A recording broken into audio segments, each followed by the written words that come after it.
नमस्कार। आप सुन रहे हैं द बॉलीवुड रेडियो और मैं हूं आपके साथ आकाश। दोस्तों, आज के इस पॉडकास्ट में किस्सा राजेश खन्ना का और डिंपल कपाड़िया का है। उन दिनों गुजरात के चित्रलोक सिने सर्किल ने हिंदी सिनेमा के कलाकारों को सम्मान देने का फैसला किया था। ये अवार्ड फंक्शन नवंबर 1972 में अहमदाबाद में होना था।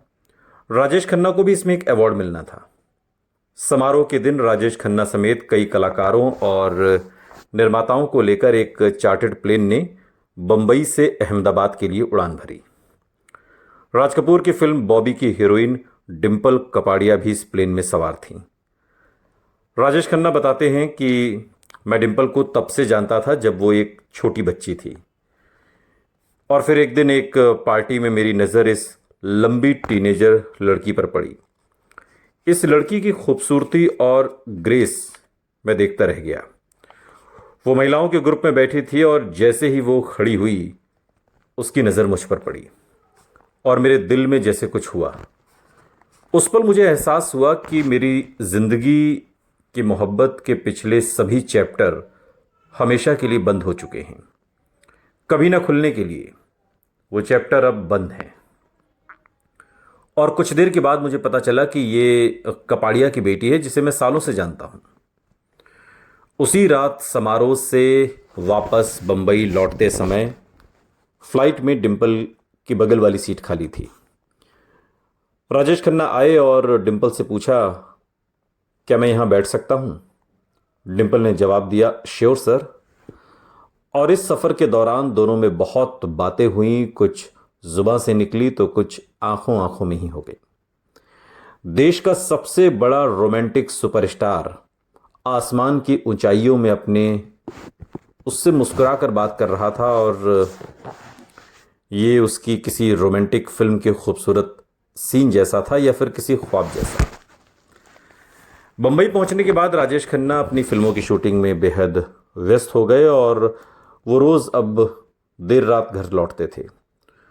उनकी गैरहाजिरी में घर पर आने वाले फ़ोन कॉल रिसीव करके उन्हें एक नोटबुक में लिखने का काम प्रशांत रॉय का था, जो राजेश खन्ना के करीबी थे और ऑफिस इंचार्ज भी थे। शाम को वो राजेश खन्ना को हर कॉल के बारे में बताते थे। बाद के दिनों तक प्रशांत को याद रहा, काका जी का फ़ोन नंबर हुआ करता था 53117, और तकरीबन हर मिनट एक कॉल आती थी। एक सुबह एक लड़की का कॉल आया और वो काका जी से बात करना चाहती थी। उसने अपना नाम डिंपल बताया। मैंने कहा, काका जी तो शूट पर गए हैं। फिर 3-4 दिन तक लगातार कॉल आती रही। वो मुझसे बहुत इज्जत से बात करती थी, मुझे प्रशांत साहब कहती थी। एक शाम को मैंने काका जी से कहा कि डिंपल नाम की एक लड़की रोज़ कॉल करके आपको पूछती है।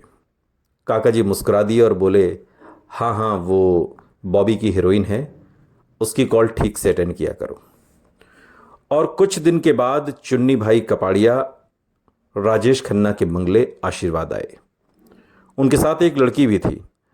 प्रशांत को देखकर वो बोले, प्रशांत, ये मेरी बेटी है डिंपल। और इस पर डिंपल हंस पड़ी और बोली, प्रशांत साहब, मुझे पहचाना?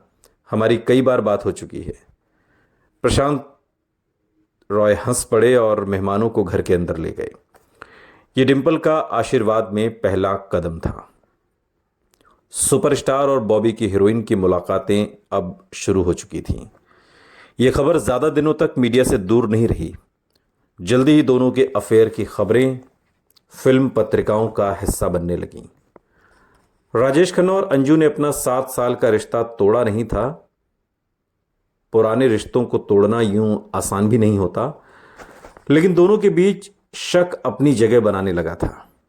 कई झटके झेल चुके रिश्ते की डोर शायद अब बहुत कमज़ोर हो चुकी थी। 29 दिसंबर 1972 को आशीर्वाद में राजेश खन्ना के जन्मदिन की पार्टी प्लान की गई। ये पार्टी अंजू महेंद्रू के देखरेख में होनी थी, और राजेश खन्ना के घर आशीर्वाद में जितनी भी पार्टियां होती थी, कोई फंक्शन होता था, वो सब कुछ अंजू महेंद्रू की देखरेख में ही होता था। मेहमानों को निमंत्रण देने की जिम्मेदारी भी उन्हीं की थी। राजेश खन्ना के एक इंटरव्यू के मुताबिक अंजू महेंद्रू ने सबको बुलाया, लेकिन राजेश खन्ना की अच्छी दोस्त, सबसे अच्छी नई दोस्त डिंपल को नहीं बुलाया। राजेश खन्ना को जब पता चला कि अंजू ने डिंपल और उनके पिता को नहीं बुलाया तो उन्हें बहुत गुस्सा आया।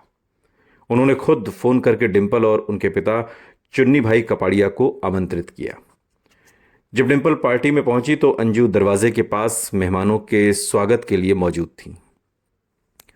दरवाजे पर खड़ी डिंपल ने कटाक्ष करते हुए पूछा, क्या मैं अंदर आ सकती हूं? और इस पर अंजू महेंद्रू ने कहा, अगर तुम्हें पार्टी में बुलाया गया है तो अंदर आ सकती हो, और अगर नहीं तो तुम वापस जा सकती हो।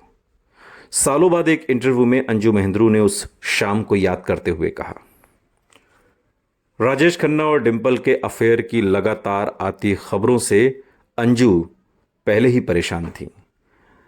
अपने बयान में अंजू महेंद्रू ने कहा कि डिंपल एक चालाक लड़की है। जब मैं और राजेश उससे पहली बार मिले थे तो वो हमें राजेश अंकल और अंजू आंटी कहकर बुला रही थी, लेकिन फिर मैंने उसके अंदर एक बदलाव देखा। वो मासूमियत की आड़ में ऐसी बातें करने लगी जिसका निशाना मैं हुआ करती थी। इस समय तक आते आते दिल ही दिल में राजेश खन्ना और अंजू महेंद्रू शायद ये बात पूरी तरह समझ चुके थे कि वो एक दूसरे का साथ अब और नहीं निभा सकते। दोनों की जिंदगी में यह रिश्ता अपनी मियाद अब पूरी कर चुका था। राजेश खन्ना के ही शब्दों में, क्या आप टूथपेस्ट को वापस ट्यूब में डाल सकते हो? क्या आप टूटे हुए अंडे को वापस जोड़ सकते हो? क्या सेक्स के बाद कोई वापस वर्जिन हो सकता है? नहीं। इसी तरह प्यार के खत्म होने के बाद आप उसे दोबारा जिंदा नहीं कर सकते। यानी कि राजेश खन्ना और अंजू महेंद्रू के रिश्ते में अब फैसले की घड़ी आ चुकी थी। वो फैसला जिसमें अब दोनों को अलग होना था। 7 साल पुराना एक लंबा लिव इन रिलेशनशिप का रिश्ता अब दम तोड़ने वाला था। राजेश खन्ना अब अलग होने वाले थे और वो डिंपल कपाड़िया से शादी करने वाले थे, अपनी उस दोस्त को छोड़कर, उस हमसफर को छोड़कर, उस राजदार को छोड़कर जो राजेश खन्ना के साथ तब जुड़ी थी जब राजेश खन्ना जतिन खन्ना हुआ करते थे, थिएटर किया करते थे। और अंजू महेंद्रू भी थिएटर करती थी, लेकिन उनसे बड़ी आर्टिस्ट वो थीं। सीनियर इस लिहाज से थीं कि वो उनसे पहले थिएटर कर रही थीं, उनसे पहले उन्हें फिल्में मिलीं। ये और बात है कि राजेश खन्ना ने जिस सुपर स्टारडम को छुआ वो अंजू महेंद्रू के लिए एक सपना बनकर रह गया, कभी न पूरा होने वाला सपना। सुनते रहिए द बॉलीवुड रेडियो, सुनता है सारा इंडिया।